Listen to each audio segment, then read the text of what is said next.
Welcome. I am Joe Crazy, and today I got a brand new week of content for you.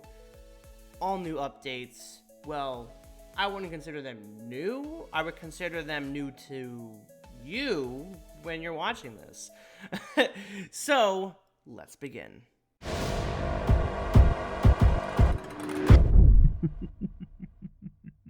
Day 41. Unbelievable that we're at day 41 already. So, in honor of Talk Like a Pirate Day, know that you asked for this, which I believe Jeremy is the problem? The Elysium collate? Him? Yeah. This is your fault. But I'm glad it was your fault, because I get to do this. Talk like a pirate.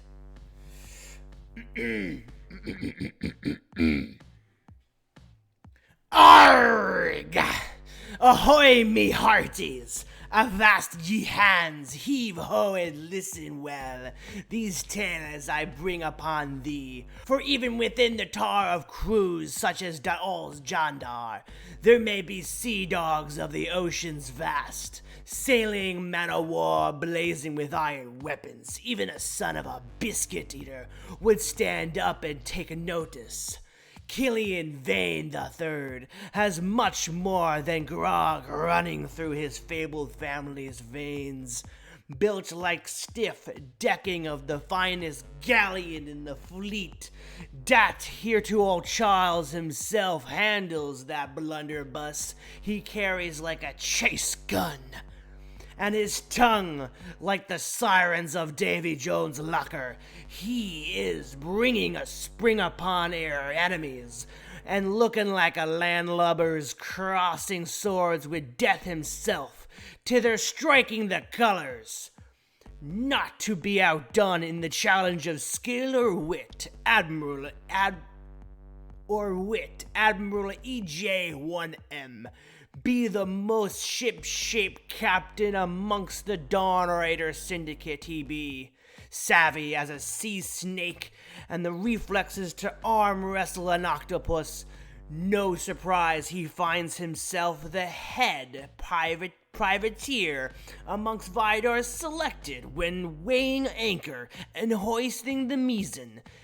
Deemed scurvy dogs may find themselves feeding the fishes when the Admiral opens up like a full broadside with his near arsenal of firearms. Nothing, and I mean nothing, escapes Admiral EJ-1M's view.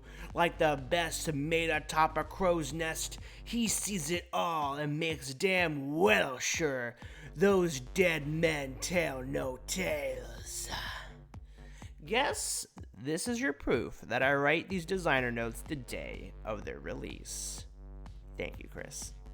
Thank you for that a joyous occasion, because that was an absolute blast to read.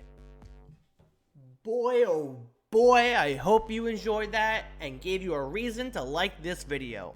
So, let's take a look at not just one, but two. Well, there's not two on the screen right now, but two pirates for the Dawn Raider Syndicate. Admiral EJ-1M and Killian Vane III. Both unique heroes for the Dawn Raiders. Incredible designs. Very, very cool. I love the concept. And even though this is past, we've already seen what the figures look like at this point. We know who they follow. Or I guess not follow, but I guess we're summoned by. However they want to explain that. Since the Dawn Raiders do not follow, when they wage war, they're doing it for their own purpose as a group for the Dawn Raiders. They're not doing it for Jandar. They're not doing it for Uthgar. They're not doing it for Aquila. So they're doing it for their own personal gain since they're pirates, which is awesome. I love that. So, Killian Vane III, such a badass. Admiral EJ-1M, four-armed robot. Thank you. This is why we're here.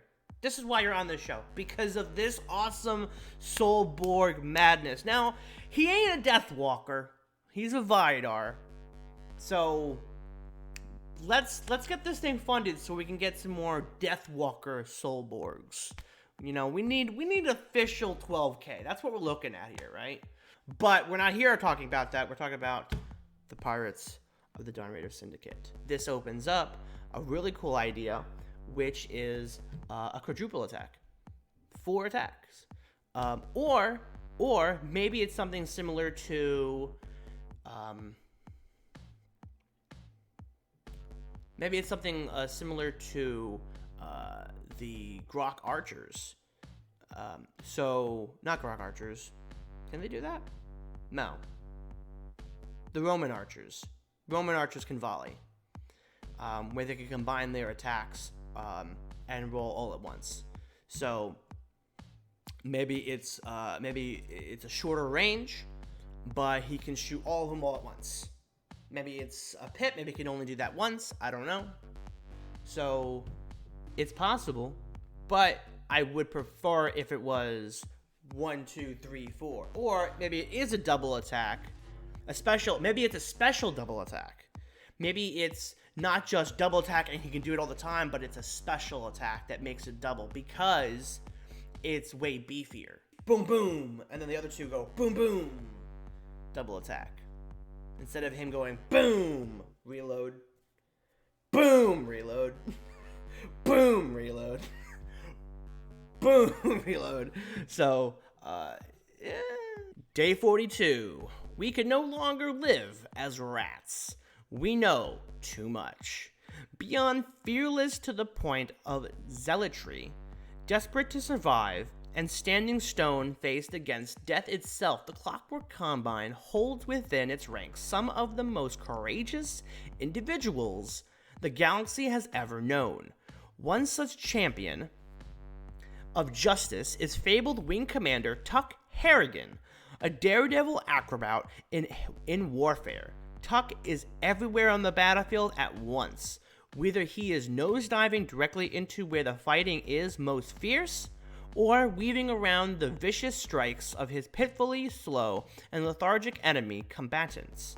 Tuck exemplifies the sheer willpower, ingenuity, and expert training that has proven to be the winning recipe for the Clockwork Combine's continued success in battle. To further recognize and grant context to the Combine's skills at warfare, there are those siegecraft specialists among the Vorid that can make any defense line appear worthless. A rare breed indeed, even among the kin. The Vorid Burrow Breakers are an elite team of sappers capable of moving silently under the enemy lines, appearing without warning or fanfare, and laying waste to their opponents with massive implements of their art of war. On Valhalla, the unpredictable tactics of the Clockwork Combine are instrumental in upsetting the perfectly laid plans of their adversaries, and the Vorid Burrow Breakers prove their mettle every time they are deployed underneath the feet of unsuspecting enemies. Now, you have seen my favorite character who doesn't want to play a maniac, murderous, lunatic, sugar-glided, rocketeer gunslinger with a death wish.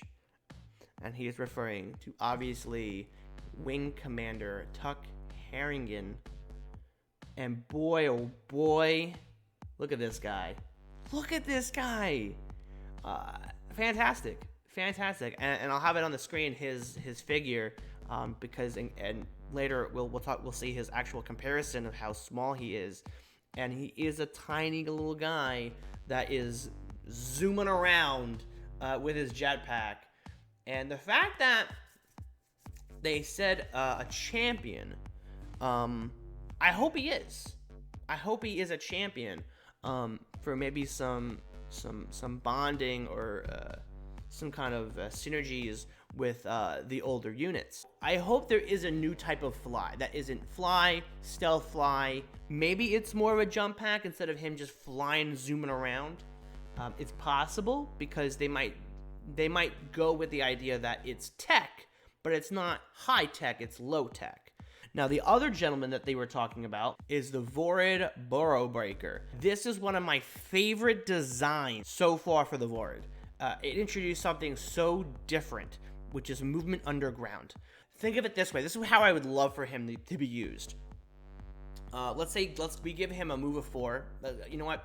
We'll give him a move of 5. Move of 5. He goes to 5 spaces. You roll for his special ability of, let's say, dig. And let's say it's a roll of, let's make it easy. Let's say 9, right? 9 and up. You roll 9 and you dig underground, and he moles into the ground. And now he's there and he has no visible hit zones for that entire until he digs back up, until you attack something.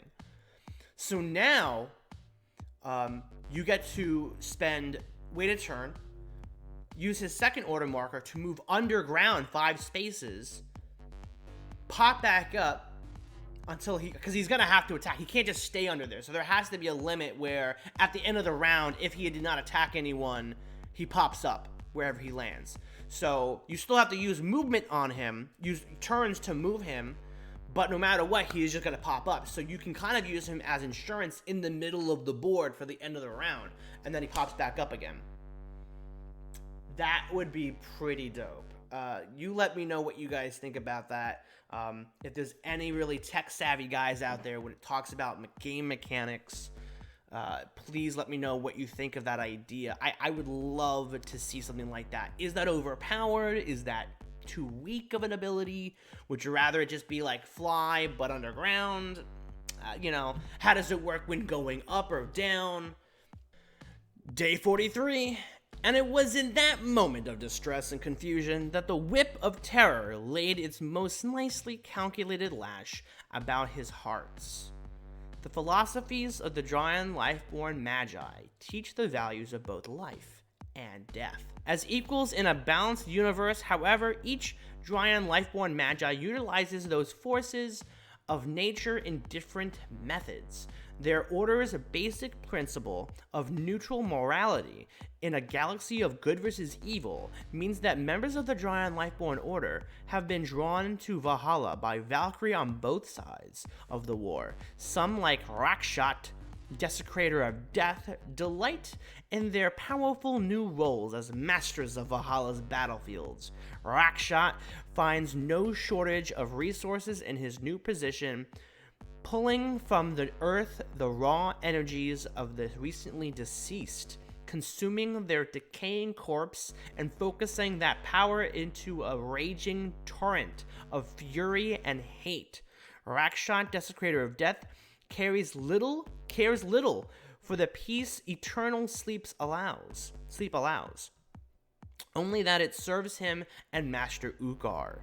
Always beside Rakshot in the carnage of combat is the manifestation of pure pain and anguish that is Rono Bramble Toth. Its massive body, riddled with sharp thorns, lashing out at any who dare approach. Like a hurricane of razors, Rono snarls in defiance to anyone foolish enough to question Ugar's dominion over Valhalla. This was one of my favorite units to look at when it was first announced at Gen Con this past summer. And because he just... dude, from... Now that I know kind of what he does, Craig at the Avalon Hill PulseCon panel talked about how he kind of, and even in this description, talks about how Rakshot moves through the battlefield and gaining, power tokens or power upgrades for his special ability from dead corpses. So maybe when he's played on the battlefield, when he's played on the battlefield, there's one thing that could happen. When he is on the board, he gets, let's say, 3 tokens. And when anyone dies on the battlefield, and I would assume enemies, because I don't know if you would want to play the game in the sense that you throw in your units and then they die, he could suck at life. But then again, that's also another strategy that I think would be interesting to see for this character. So what would be really neat is that you get, let's say, three tokens, and when someone dies, let's say player or enemy, drops one of these tokens since he is on the board. This is just how we know that, because usually when you kill people, they're taken off the board. So when they're taken off the board, a token is dropped. He has to go over, walk over, grab that token, and that powers up his ability. When he gets 3, then his ability activates, and that's this like really overpowered, just death raining ability where it's like, you know, it's an AOE attack, and he just like decimates, you know, like let's say a roll like, you know, a 7 or higher or 13 or higher, and you know, kills anything in sight. Something like that would be just so cool. Just give him, like, the whole goal for him to be on the board is so that the enemy thinks to itself, okay, I know what he does. He needs to die before his goal is met. So he has to go in, maybe snipe him out. But you got Bramble Broth, and he's gonna be his protector, and he is an absolute beast. I don't know anything about. I can't even assume what he's gonna do, other than be used to rush in and distract anyone trying to kill the Desecrator of Death. So, you know, he's gonna be that big tough unit to rush in and beat the hell out of everybody. You know, it's like, oh shoot, do I target Vrono? Do I attack the Desecrator, Rakshot? You know, who do I go after? Because if Bramblebroth goes out and kills enough for Desecrator to come in to pick up the tokens, you know, his Rakshot's ability is gonna kill me before Vrono can. But if I don't deal with Vrono, then he's gonna kill me before Rakshot does. So, that's a possibility. Giant's looking pretty good to me now. It could be the main strat for me. Really interested. I like it.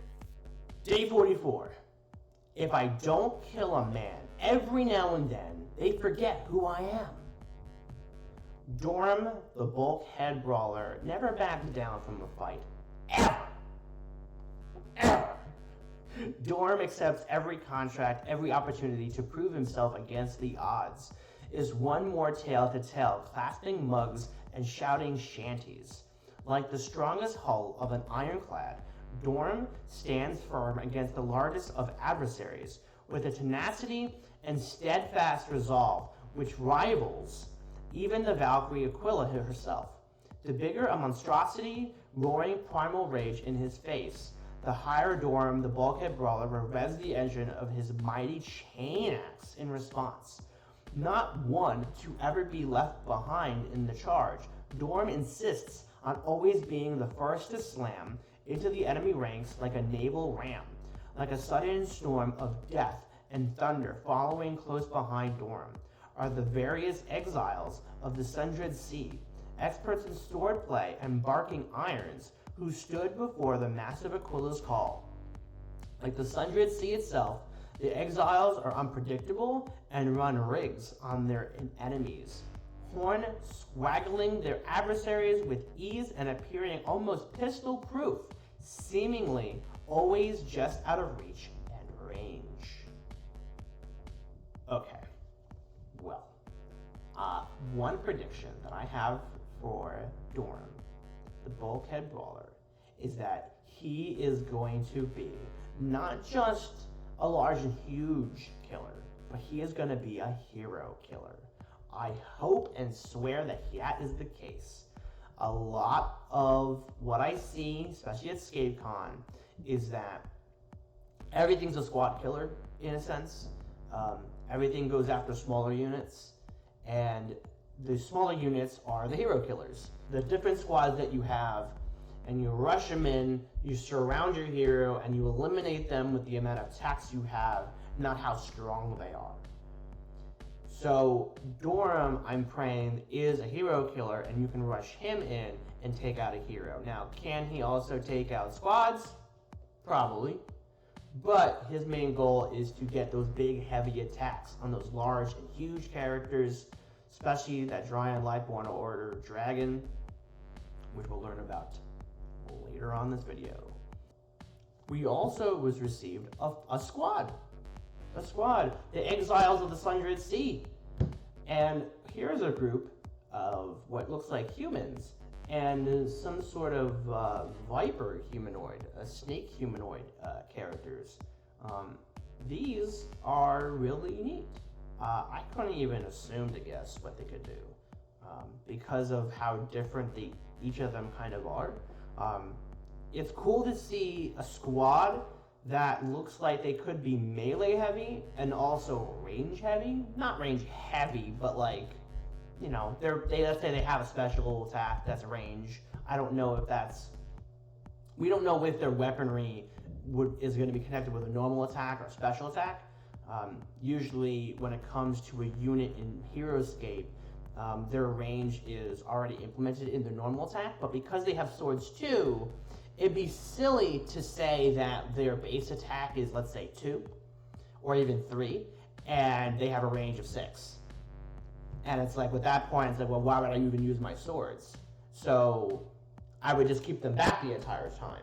So one thing I keep repeating with everyone here is this choice of using my normal and special attack.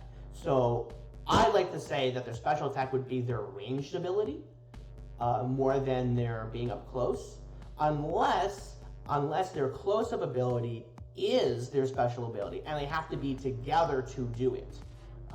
Kind of like them just all bashing up on you. Maybe they have when they're together, when they're adjacent, when they surround units, maybe they can attack multiple times. Maybe their attacking does some kind of, like, when they attack, maybe they have like, since they're viper, so the two of the characters here look like snakes. Maybe that their blades have some sort of poison on them. So their blade is like, within they get range, you can roll for like poison damage, and that could, you know, infect them. You can get an infected token, which would make them very unique. So I think that would be a high possibility.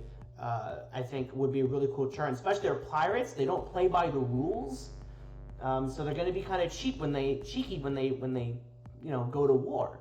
So I think their sword's going to be tipped with some kind of poison, and they're going to be pretty fierce on the battlefield, I'd say. Day 45. Cornelius Breach, the derelict prince, has ever been a jagged thorn in the sides of the Dawn Raider captains.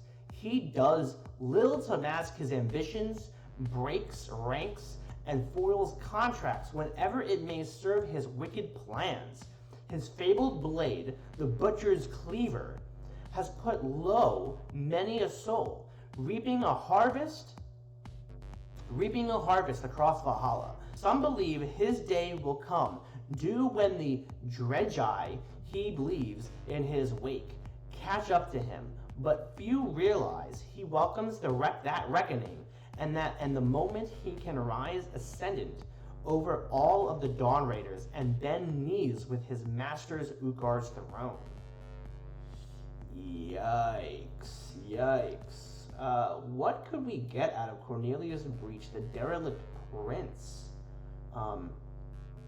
I'd like to say he is maybe a son of Ugar, since he is a prince, but we've never really heard of Ugar being referred to as a king. So we like to know who his father is, or who the king is that he is being a prince of. Lore aside, looking at this character, obviously he's a huge heavy hitter, but what is interesting to me is how he talks about how mischievous and wicked he is. So, talking about what his specialty is, could he move glyphs? You know, Ugar is all about power. He does follow Ugar, so he has that rooted inside of him. So I wonder if that's something that could be done within the game of HeroScape without breaking the game. Now, I know the tournament scene always has glyphs on the board. They always can be in places that would make things fair for everyone to get to certain locations. But to have a figure and a unit that moves the position of a glyph. Is that fair? I mean, the whole idea of HeroScape is that these abilities that these characters have break the rules of the game. And we do have treasure glyphs thanks to the D&D expansion, and treasure glyphs are meant to be picked up. Could they have set traps? Yes, but base glyphs don't move. They can't be picked up. They're there.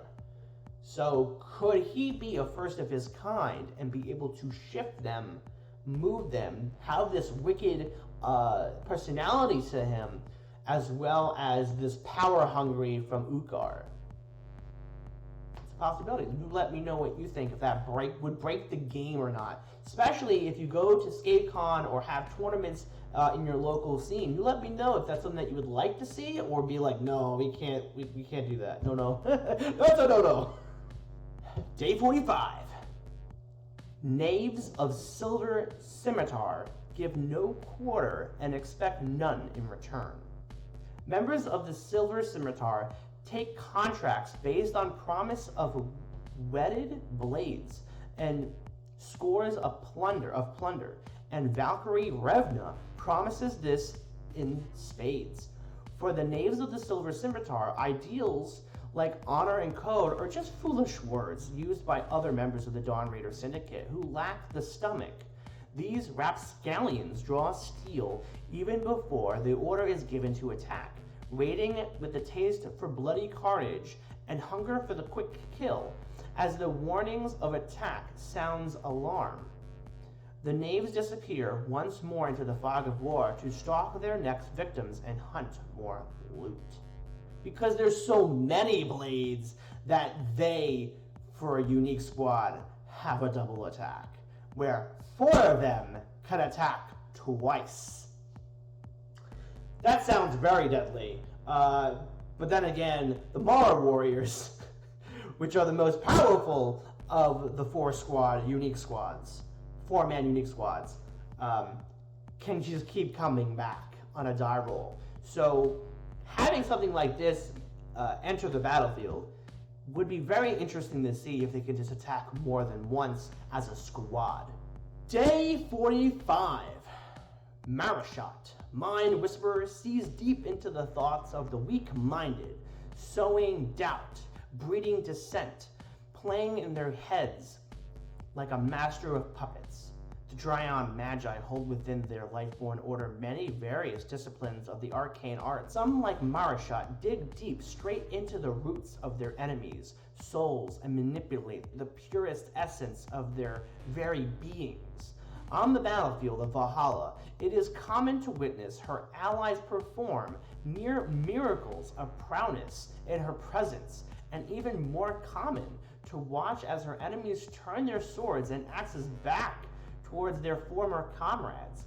Many have tried to strike Marashot, Mind Whisperer, down, to stop her voice scratching around in the heads, but only discover a strange power emanating from her staff that deflects their mortal blows, further driving them mad. Well, Mind Shackle 2.0?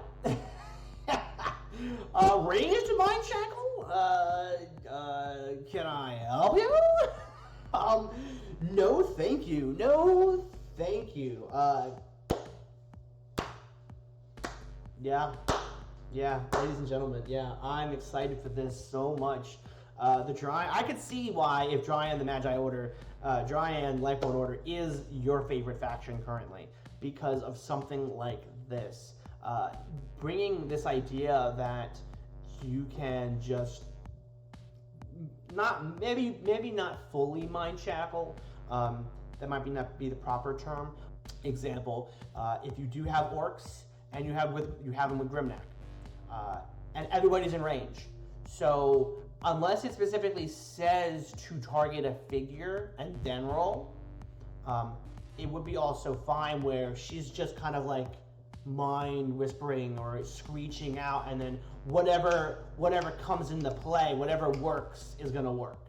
So it's kind of like I roll 10 to 15 would be a squad figure, 15 to 20 could be a unique hero, and And so now you get to choose either you can control Grimnack and chop one of your own orcs, or use your entire common squad and use all of them to attack Grimnack.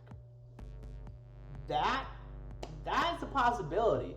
Either way they go with this, the concept of being able to mind control other units, even for just a round or for a turn or two, would be really cool. Day 45. How many day 45s are there? It's hard to lead a cavalry charge if you think you look funny on a horse. I hope those quotes, by the way, real quick, I hope those quotes are from Thormund, or maybe a new journalist coming into the game of HeroScape and the lore. And it's not just, let's say, Chris's voice saying it. Not that would be disappointing to know that it's just Chris talking, because he is the one writing these, but to see that maybe there's a new journalist, since we know through the trailer of Age of Annihilation that Thormund is ready to fight. So, possibility, Lore Masters? Possibility? Like a sudden violent avalanche of hooves and horns, HeroScape, the Scion of the Wild, charges into battle within the unbridled fury of nature itself, hacking, slashing, and plowing through adversaries at the spear tip of Valorak's legions. His massive form dominates the landscape, towering over the ranks of attackers. He splits apart like cords of seasoned wood. Other Dryan Lightborn Order quickly follow behind, filling the gap he creates in the enemy's tattered lines. Confident with the Scion of the Wild at the front of their assault, enemies will find it difficult to rally and strike back against the wave of destruction. Yes, there is subtle name swap happening. So yeah, we saw another character earlier in the weeks for the Dryan Lightborn Order that was originally called the Scion of the Wild. But I think when they were creating this character and they were concepting it, they weren't sure which one would get what, and so now things are being more finalized. They've decided to go with HeroScape being the Scion of the Wild. And so here we have this absolute beast, which I'd like to assume is mushrooms on his back. Looking at, you know what, maybe it's not mushrooms. It might be just like some kind of like bark or tree bark coming out of him, which definitely comes into play when it comes to some of the other characters. Is it bone? Is it tree bark as their armor? It could be one and the same for them. It really could just be one and the same. So it all depends on how you want to go about imagining this character to be. But I can't really go in and assume what he can do other than just kind of, I hope that he has carry, even though I don't know if anyone would want to sit on his back at all. Yikes.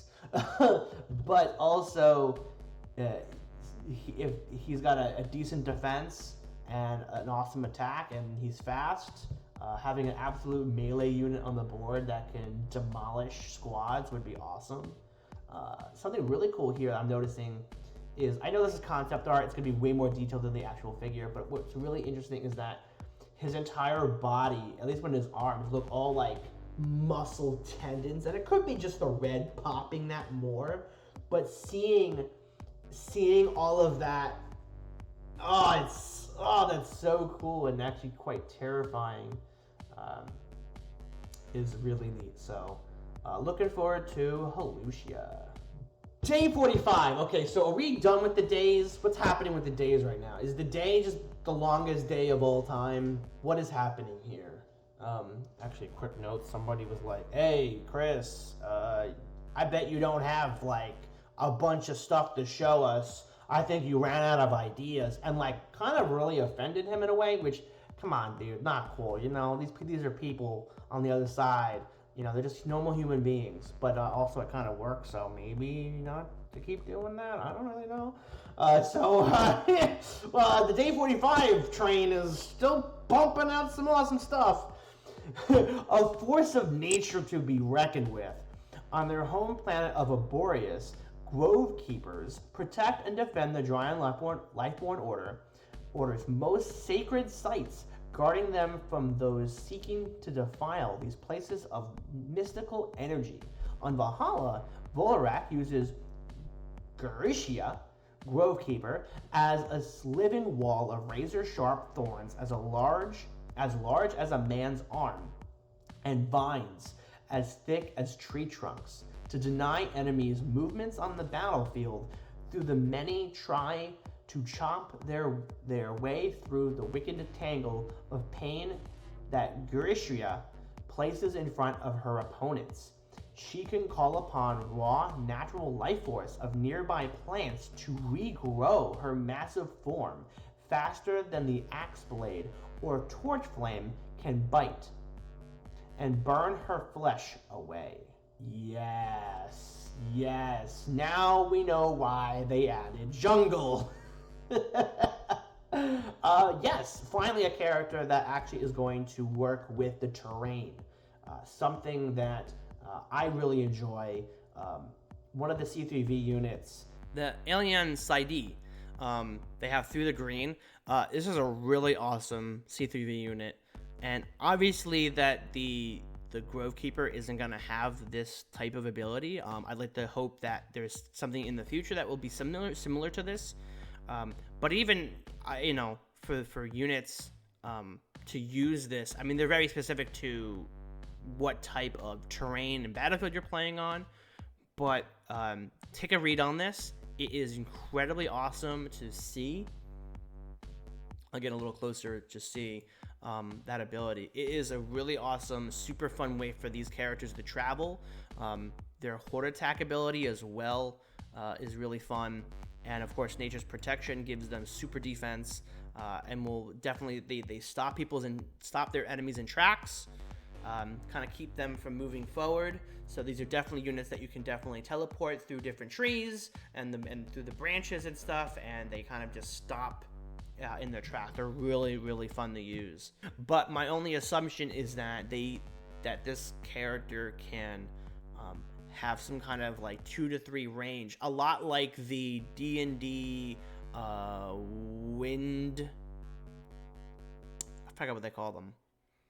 The wind units, kind of stopping within the tracks. So instead of the wind being holding units back, it's the vines that is holding people back from moving forward.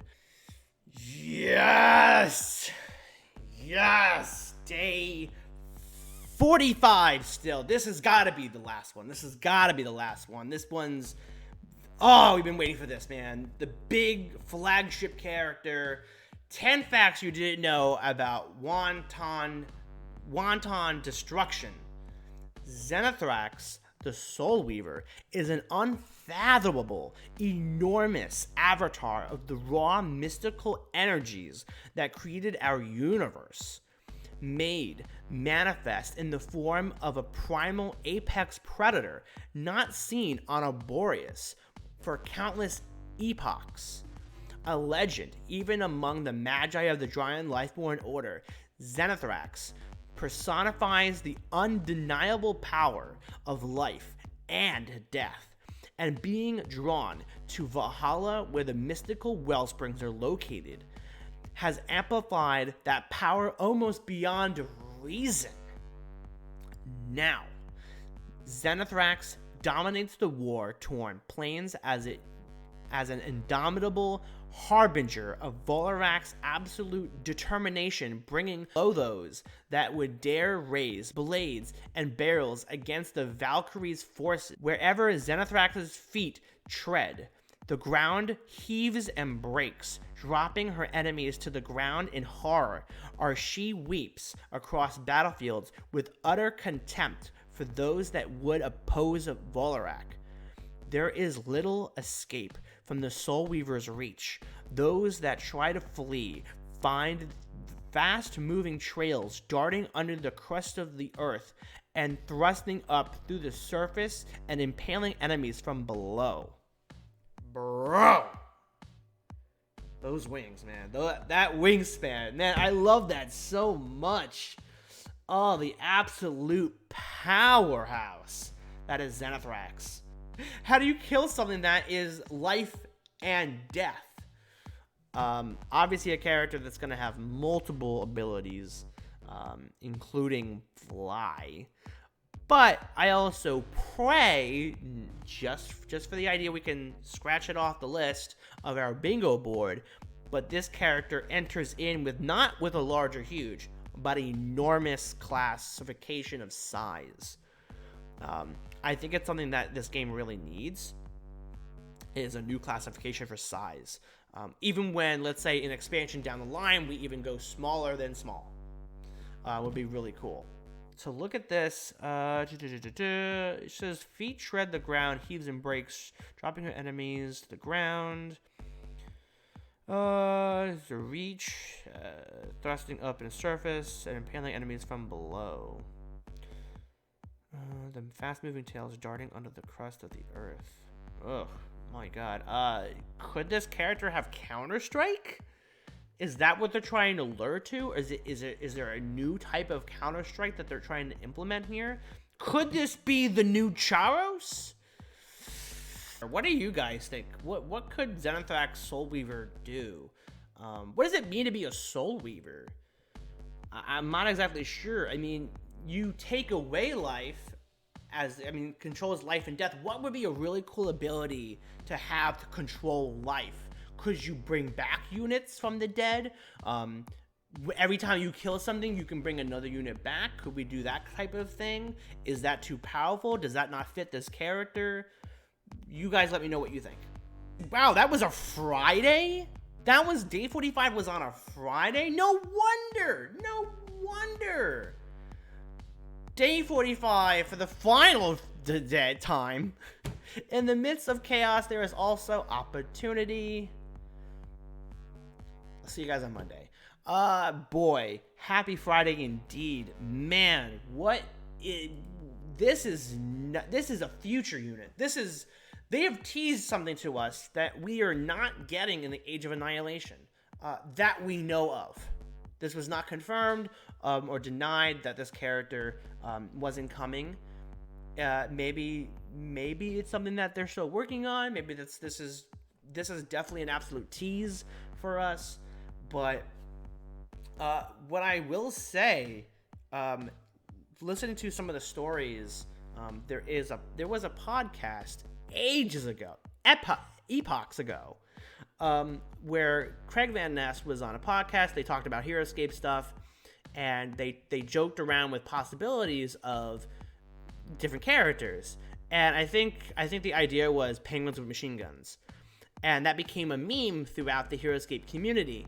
And so many years later, we have a penguin with a machine gun, and this is amazing. This is truly, truly amazing. I think this is something that, not just for the idea of how awesome this character looks. I love the design of this. I can't wait to see a figure for it. I can't wait to play what the power is going to be. If this is a hero, squad, whatever it is. But the idea itself, to say that a joke or a meme, even back in early 2000s, is becoming a unit, and to have that connectivity with the community, and the community kind of was drawn to this idea, literally now drawn. Here we are talking about penguins with machine guns. Congrats, guys. We did it. You guys did it. I wasn't a part of that. I didn't know this existed. I didn't know that story. But now knowing that story is incredibly important to understanding why we have this amazing, adorable destruction.